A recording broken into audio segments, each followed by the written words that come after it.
Jackson, and welcome back to NACL Season 6 with a little twist. We are no more in 3v3, but in 5v5, and this is going to be one of the first matches of this brand new season of NACL in the 5v5 scene. And today, to cast this first match, I'm going to be joined by the one and only Stove. Stove, how are you doing, my friend? I'm doing great tonight and looking forward to tonight's match. Yes, indeed. We are absolutely hyped for some 5v5 action here on the NACL tournament. So one of the first matches, we've got two matches going up at the same time. So if you're interested in these two matches, go check them out. So the match we're going to be hosting on this channel with Scoba is going to be Child's Play up against Aporia eSports. So this is the game that's going to be happening right here. And if you're interested by the match of Tilt Rehab against Source of Throws, they will be on the second channel, I believe. So go check them out if that is a match that interests you. But we are going to be going with Child Play against Aporia eSport, and I cannot wait to jump into this game number one. But talking about 5v5, what's your overall feel of the 5v5 scene here? I go to the Scoba. Oh, the 5v5 scene is great. The 5v5, especially draft. I'm excited just going into this draft. I think the draft options have really opened up, and so has the meta in general. You know, we're kind of past the days of there being one or two heroes that are either ban or pick every time. I feel like we've really got a wide scene of, 6 to maybe even 10 heroes that are usually hotly contested in every draft. And it'll be interesting to see, who they make use for and who they're scared of out there tonight. Yeah, as you said, there's so many heroes that are just so redundant that come back every single game. I got Fortress, got Cruel, Gwen. Their heroes are extremely, extremely focused on. So you have to make your decision between, should I ban them? Should I pick them? We're gonna it's kind of hard. Drafting compared to 3v3 is much more hardcore right now. Definitely.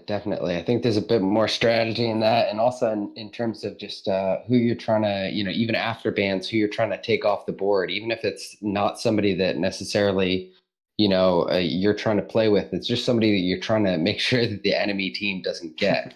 Really opens up a lot of options, I think, and it's made the draft a lot more interesting here in 5v5. Yeah, that's very true. It's extremely, extremely interesting. Now with this 5v5, we just cannot wait. Players are slowly joining the group. We should be starting quite soon, entering the draft any second now. As I see here, we do receive a link. And this is the first time with a 5v5 draft. So does it work? Yes, it does work indeed. We are now into the first draft of the first game of NACL 5v5. It's going to be Child's Play up against Aporia eSport. Gonna have Child's Play onto the A side and Aporia eSport onto the B side. And with the first ban, it's going to be Attacker ban. What do you think of this? Attacker's strong, and he's somebody that if he is allowed out on the rise, he's somebody that you've really got to play around. And I think that people are looking to avoid that. Just like a Flicker, he's somebody that you don't want to have to worry about ganking up behind you. And even though I think that he's not necessarily, he's not always the best jungler in every comp, because he's squishy, and with 3 laners in the game and only 1 jungler and 1 roam, a lot of the time I feel like in that jungler position you want somebody who can take a couple hits. But that said, if you get a Taco with a couple of strong items up, he can really wreak havoc on those carries. So I'm not surprised to see him getting taken out of the mix pretty early. Yeah, just like Flick, as you said, just more for the peace of mind, just to say okay, I don't have to worry about Attacker roaming around the map. So at least they're chill around that spot now. What they're going to go for next, they're going to be banning Celeste. So Celeste in 5v5 right off the bat. Celeste was extremely powerful, a zoning potential when she hits that level 8 mark. It's just huge, and it's such a nice ban coming up. Even Samuel is really good ban. Yeah, she is. She might be the poke master right now in the game. Mm-hmm. And I just talked about Cruel just before we did enter the draft, and Cruel will be picked up on the side of Child Play. So that's going to be their first locked-in pick. So Cruel, such a good hero. What do you have to say about that, Scope? Kroll is a good hero, and again, not surprised to see him in here. I wouldn't be surprised to see Rona, Reza, Varia in the next couple of top picks. Samuel, okay, laying down that poke and getting ready for that. Kroll's tough. Crawl's tough. I think that he's in some cases he's a little bit easier to counter.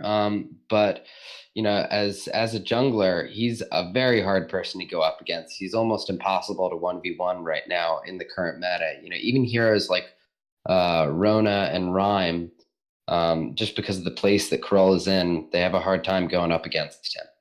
Yeah, if you don't team up against a Crawl, you're going to have a really hard time, as you just mentioned. But they've just picked up a Lyra now. So nice pickup, very good hero in this meta. But I got a real problem in this game.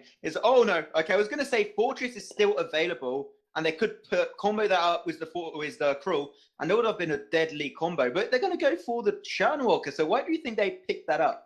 Churnwalker, it's interesting. I have mixed feelings on Churnwalker in the current meta. On the one hand, 5v5, you'd think that it'd be a great place for him because it's more heroes for him to latch onto, which means more damage for him to share around and more heals for him to get down. But at the same time, he has a hard time staying up, as does anybody right now when you're getting focused by 5 people. Yeah, indeed, it's a very hard spot for him. He did get a little bit of a buff in patch 3.2, so he did come a little bit more viable. So it's nice seeing him to get played here. But we're going to see a banned Grumpjaw now on the side of Aporia eSport. He's been focused a lot in this jungle role going with the Tension Bow, Aftershock, Stormcrown build. So that's getting banned right off the bat with the Kestrel. And Castro as well. Yeah, Castro being pretty strong. Both of them very strong and very flexible in terms of what they can play. Being able to go both CP and weapon power in the meta right now, both being strong and viable build options for them. And here we go with the Rona. Oh, the Rona then coming back. She works really well comboed up with Lyra, because Lyra, she's going to use a Imperial Sigil, and that's going to give you extra move speed and also sustain to Rona, that's already extremely good with her sustain. So comboing up that Lyra with the Rona up against the Cruel Churnwalker comp, I really do like that. But Churnwalker in itself, it works actually quite well into a Rona, because you can pull back with the Torment, CC quite well, and keep them away from your team. Absolutely. So it's a double-edged blade picking up that Rona. We're going to see a Blackfeather and Varia pick up there right off the bat on the side of Child Play. Yeah, now Varia, very strong pick right now, and Blackfeather too. I think he's still in a pretty good place, and here comes in the Fortress. But Blackfeather, he did get those nerfs. He's not quite as strong as he was before. His cooldowns are still a bit long, but he definitely has that ability to poke and execute and fall back on some of the squishier targets. So I think we'll see him make a difference. If he does get on those squishy targets, it's almost a easy kill for Blackfeather. And we were talking then about the Fortress, and then picking that up with a Rona. That is then a very smart play. They got Fortress, they got Lyra and Rona all packed up and milled together into this draft. I really enjoy what's going on the side of Aporia eSport, because absolutely that Fortress so good. That means that this Rona is going to be lane, probably a lane Rona for them, and a jungle Fortress, which will be interesting to see how the jungle Fortress matches up against a Crawl. Obviously, Crawl being a much more sustain hero versus Fortress is going to have to kind of poke in and dodge back out. So just here, coming out of Child Play, very nice draft move. They picked the Batiste. Why would they pick the Batiste here? It's because they have a huge dive potential with this Fortress. So they want to counter that by a huge peel potential. They're going to have the Fearsome Shade and the is slow on this Bard Mojo and the Ordain coming out. So they're taking up Batiste just for the peeling potential to counter that Fortress. So nice thinking there by Child Play. And the last pickup for Aporia eSport is going to be this Vox. What do you think of Vox in the 3.2 meta? I think Vox is in a strong place. I've never been a very strong Vox player, but he's never far from the meta. He's always great at kiting, which I think is going to be something that'll be really strong into this Crawl, especially as a way to possibly help them deal with the Crawl. And it kind of reinforces the whole vibe that Aporia eSports has here of kind of a heavy dive comp, the ability to jump in and jump back out, versus Child's Play here. We see that their comp is has got a lot of CC going on. You know, they've got, what is it, 3 stuns, mixed with some other CC provided by Baptiste. So they're obviously going to be trying to employ that CC up against the dive comp here, and we'll see who comes out on top. Yeah, but like that Baptiste Chenwalker up together, like it's the CC combo, wombo combo god. Like it's just Absolutely. got so much. You got the torment, you got the ordain, you got the fearsome shade, you got the trespass, you got all the abilities in hand to be able to turn these fights around against the high dive and engage potential of a Fortress and Rona comp. So like these drafts, you can clearly see it has got some thinking right behind it. So these teams know what they're doing. They got a BR35 gameplay under their belts, and they're ready to smack into this game number 1 of NACL Season 6 child play against Aporia eSports onto the Sovereign's Rise. Going to be going into any second now. But I like asking this question every time, Scoba. After this draft, after what you've seen, who do you expect to take the advantage in this game? Ooh, based on the draft alone, I don't know. Honestly, I think these teams, I think if Child's Play can manage their CC well, I think that they'll have the advantage, even though individually, I like a lot of the picks of Aporia eSports better. Every one of their picks, I think, is strong on top of the meta.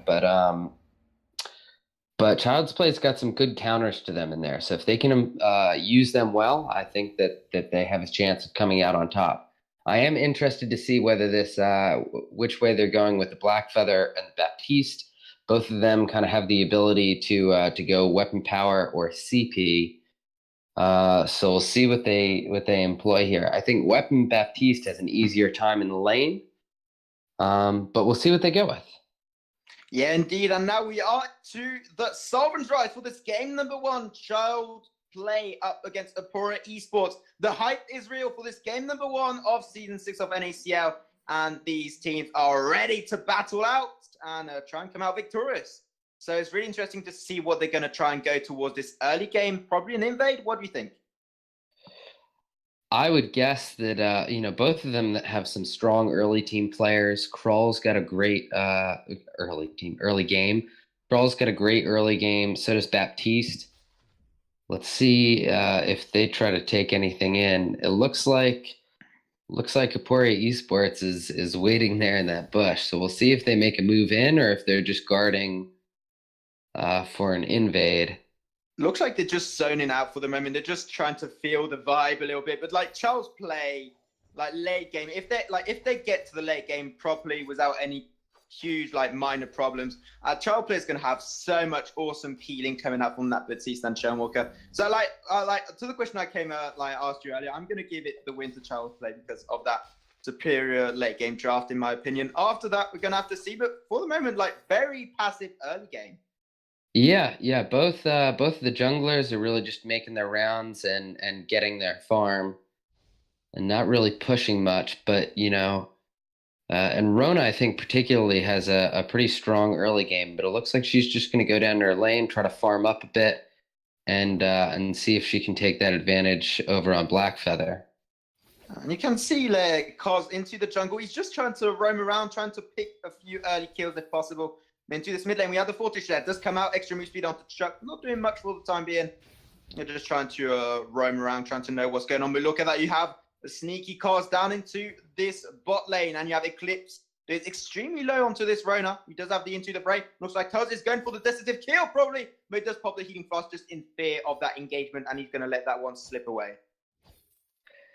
Yes, he is. And it looks like, to answer the question before, we've got a Weapon Black Feather and a CP Baptiste coming out. Yeah, looks like that will indeed be the case. Kos there, a little bit quiet. We're still going down onto Scorpius. Taking so much damage. That's going to be the first blood. Going over to Child Play. Oh, no, not yet. They're going to be pulling back in with the Torment. And that's a double kill. Going over to Kos on this draw. We were talking of how freaking good Krull is in 3.2 and 5v5. And this is just a prime example. Krull destroying absolutely everyone for the time being. Yes, he is. And at the top lane, looks like we've got two people here who are quite low in their health. Let's see if anybody can pull away with anything if they're just going to keep on dancing around one another. The junglers don't seem to have noticed because nobody's quite coming in for the kill here. Who cares about top? Nobody ganks top anyways. Everybody knows that. Who goes top? Nobody. Who cares? Into this bot lane, though, Eclipse is like put under a lot of pressure by Tivo on this Blackfeather. So he's really playing to his win conditions, just playing around with his Feign of Heart and his on point to tank out and also like burst down a little bit more Eclipse. Yeah, absolutely. Rona, although she's got a lot of damage and is strong, she has a little bit of a hard time in lane against poke until she can really get her sustain up. So I think that's kind of what we're seeing here. She's got a book. I'm sure she'll be building it into an early Serpent's Mask, and that'll help her, not get so bullied by the Blackfeather's poke. But we'll see what kind of build Blackfeather goes for. If he goes for just damage and plays the poke game, she could continue to have a hard time down there outside of team fights where she's really going to thrive. Yeah, that's very true there. Oh, be careful, drifting dark into the mid lane, trying to poke down Chuck, doing quite a fair amount of damage right there, but it's going to be regenning quite fast. Talking about builds, we were talking about builds, and we saw like this Batiste on the side of Child Play was really impactful in the draft. And there's so many diverse builds you can do onto a Batiste. What do you think he's going to build on this Batiste? I don't know. Judging by what he's going for, I would guess that he's going to start with either a Dragon's Eye or a Shatterglass to get that, whether he's looking for those long engages that I'm sure that he can expect out of players like Rona and Samuel and Vox, or if he's just going to look for that heavy damage. On into that top lane, we had a little kill there. Fortress picking up the kill onto Cause this Crow. And now they're just going to try and pick up that healing trim. But right now, we're 2-1, 5 minutes into the game, and slow little advantage on the side of Child Play, 1k gold advantage. Not much can still come easily back into this game, as the snowball has not yet started. Crow, if he snowballs, it's going to be complicated to come back, so they must try and shut him down as soon as possible. Absolutely, and Blackfeather and Krull have taken Rona's inside jungle there, I think, every time it's come up so far. So if they can continue that, that's certainly going to help them get that build up. And you can see the poke that the Blackfeather's laying down is still giving Rona a lot of trouble. Yeah, indeed. But look at that. We got a 2-2 situation into the spot lane. It looks like Eclipse wants to be a part of it. He's waiting too low to be able to do anything. And an Spectral Smite. That's going to be another kill taken by Cod on this crew. He's unstoppable so far. And 3-1 into this game. Woo! He's lawnmowing everyone right now. He is. He went for that. He's looking to really capitalize on the early game strength that Krull's got. He went for a very quick tension bow to give him that early damage and that early burst, and that mixed with his perk and just being at the right place at the right time is helping him get ahead here. Yeah, Krull is really good for picking up kills, but the thing you have to think when you're playing Krull is your positioning on the map, where you want to be, trying to see if enemies are overextending, when you can engage. You must know your limits, and right now Koz is doing a really good job doing so. And as you said, he's got the tension bow, so now he's going to be having that little bit more powerful, or especially extremely more powerful early game, just able to burst down the foes who are a little bit too close to him. And so far, so good for Child Play. And to this mid lane, looks like that does use his Oblivion, able to escape. He did use a healing flask just on time, and that was a nice little save for Cerberus into this mid lane. We do have then attack of the patch by Fortress there. Oh, that from outside to the mid does connect onto this. Lyra does use Crucible. Unfortunately, that's going to be the end for Cause, shutting down his kill streak, but also that was the Lyra going down to Chuck with that barrier. Right, trying to be aggressive onto Cerberus. Almost one more to attack. It's going to go for it. He does use the boots. Unfortunately, Cerberus did retract a bit too far. Ultimate coming out from Chuck, just stopping him from actually backing out, and he will be surviving another day for the time being. Very intense plays here. Ooh. Okay, that, be careful. But he's Hammy there trying to get that weapon chip for himself. Stratosphere trying to be a part of that, trying to say no. Mood, you have Scorpius now coming out to give the extra support. There's some shade coming out. Does connect. Nice there going out to Scorpius. and Stratosphere. It looks like Prime Sorcerer is saying, what the hell's going on? He wants to be a part of this. Mahami still surviving, still regenerating. He's a sustained god, but it's not enough, unfortunately. We'll be going down in a 1v4 situation, giving over another kill and bringing up to 4-3 situation in 8-minute game for Child Play. Absolutely. And, it's good to see Fortress get some of his own jungle there. He's been having a hard time getting bullied. Fortress is in a very strong place, but he does take a little bit for him to get his damage up, especially when people go with the Storm Crown first. It's often a tough call to make there. I think you sacrifice a little bit of damage, and that's showing a little bit in his engagements, but hopefully it'll allow him to get his farm up. Oh, there and come back ahead. Able to stun out Eclipse. He will be going down in that 1-2 situation. The turret did go down in the bot lane and the top lane. And now it looks like Hammy is going to try and pick up that 1-2 situation for himself. But Prime Sorcerer and Scorpius are going to call it a day. Just going to be running back to their own turret. And Hammy might even try and push this down. But into the mid lane, that's going to be another turret. Turret going down absolutely everywhere. This is total mayhem so far. And we're only 9 minutes in. This is 5v5 for you guys. Absolutely. And such dynamic plays that you see here. And the abilities that you have on this huge map. People taking over. Potential. Oh, look at the 661 damage. And Chuck just diving in. Just absolutely destroying Prime Sorcerer. Now I have Carl just regening as a Crow. The absolute tank. Spectral Smite will be coming out. Does use the Crucible. Just also get the help. That's going to be a dead Fortress right there. Fortress absolutely, just as you said earlier, again, absolutely bullied. Like, what do you think Fortress should do to come back into this game? At this point, I'd almost say they've got to turtle up and just focus on whatever jungle they can get. I mean, they have not been getting enough of their own farm there in the jungle, and it's really starting to show in terms of their builds and the advantages that Child's Play has against them. They've got to be careful here. From Elzar into the top lane with a fearsome shade. The CC combo. They're going to beat the leads in Prime Sorcerer in a matter of seconds. Oh my! Like, that was brutal. That was right under the turret, inside of their roam. Plenty of health on him at the time, but the ult mixed with the damage there, especially with that tension bow, and he went down quickly. Yeah, like the CC combo of that from Hellsart and the fearsome shade was absolutely huge. And looks like they're gonna be picking. Yeah, they just picked the second turret into this top lane. Like they're just going so well so far.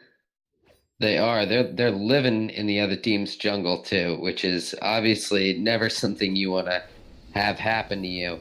But they're making it work for him here, and Dead man shrugs from Cos just Cerberus. He just backed off and said, "Oh, I don't want to deal with this."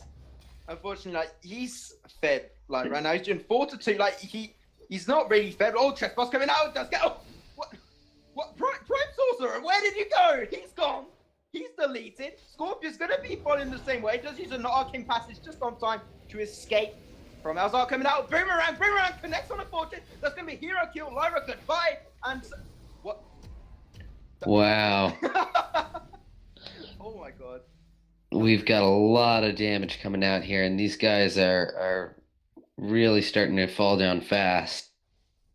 We even see some, an intense gold lead here. Aporia eSports having a hard time just getting to their jungle farm.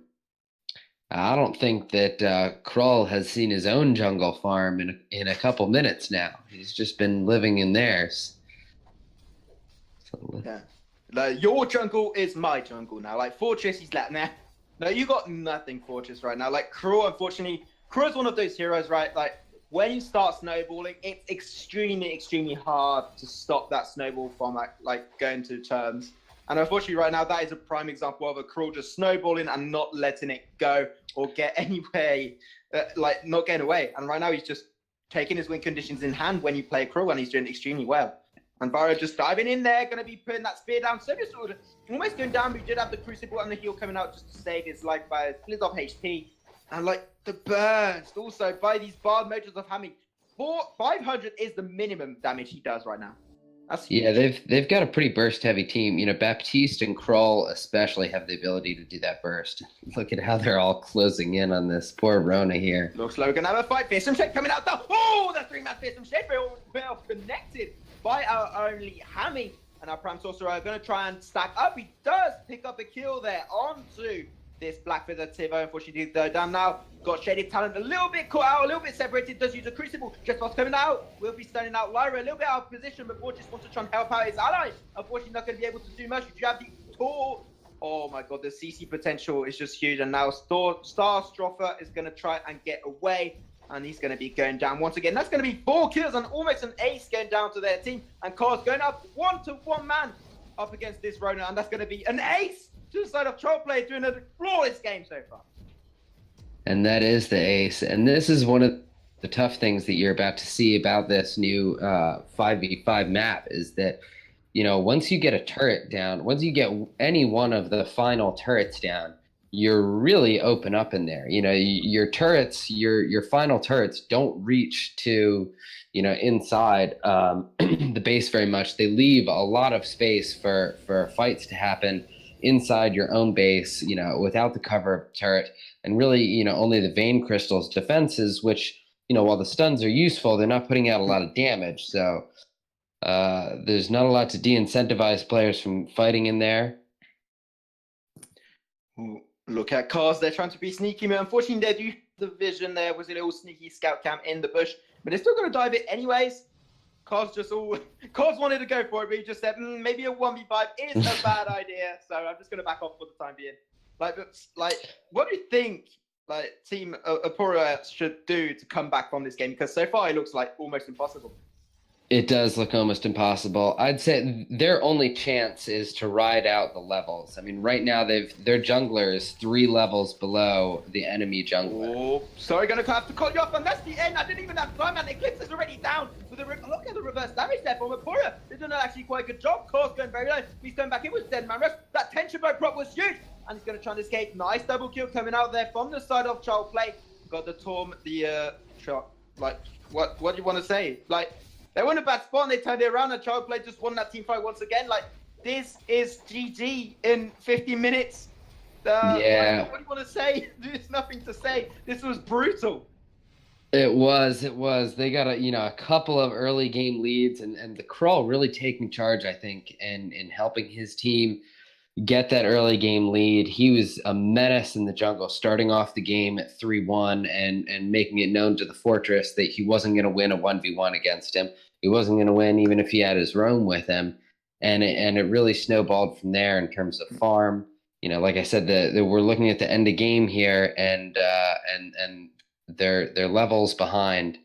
Their only chance would have been to try and turtle up, but they were never given that, even though they were the dive team, Aporia eSports, Child's Play was really was very aggressive in the game, and it worked out well for them. Yeah, indeed. I was quite surprised because Aporia eSports was their comp. I was thinking more of a dive comp, but yeah, they didn't dive. They got dived so well by a Cruel and Batiste comp. It was total mind blown in this game how they actually played the comp on the side of Child Play. So congratulations, Child Play taking game number 1. And it is BO1, it's not BO3s like last season where we went 3v3 because the games are supposed to be a bit longer. Here was only 50 minutes, but they were supposed to be longer. It is BO1s, so congrats to Child Play. Do you have anything to add before we call this a day? No, you know what? I think this is we're just gonna it was quick. Yeah, it was very quick. It was very quick. Honestly, I think a lot of it was won in the first couple minutes of this game. Maybe draft even. Yeah, maybe that's just a lesson that Kroll's really that unstoppable of a force that he's got to be taken off because in the right hands. If he gets on top of anybody in that early game, I don't know if there's anybody in the game he can't, take down in a 1v1 situation. And you do that a couple times and you've got yourself a nice little lead to start with. And clearly, they never let go of that. Yeah, that is very true. So thank you everyone for watching this stream. This was a game number 1 of the NACL Season 6 5v5 tournament. We also got another match ongoing right now as we are talking on channel number 2. Go check it out. So yeah, my name was Maxman, joined by Stove. I was really honored to be able to cast this match for you guys. And if we had to add something before ending this, is bankroll, don't deal with it. Anyway, thank you guys for watching the stream. See you guys next time on The Rise.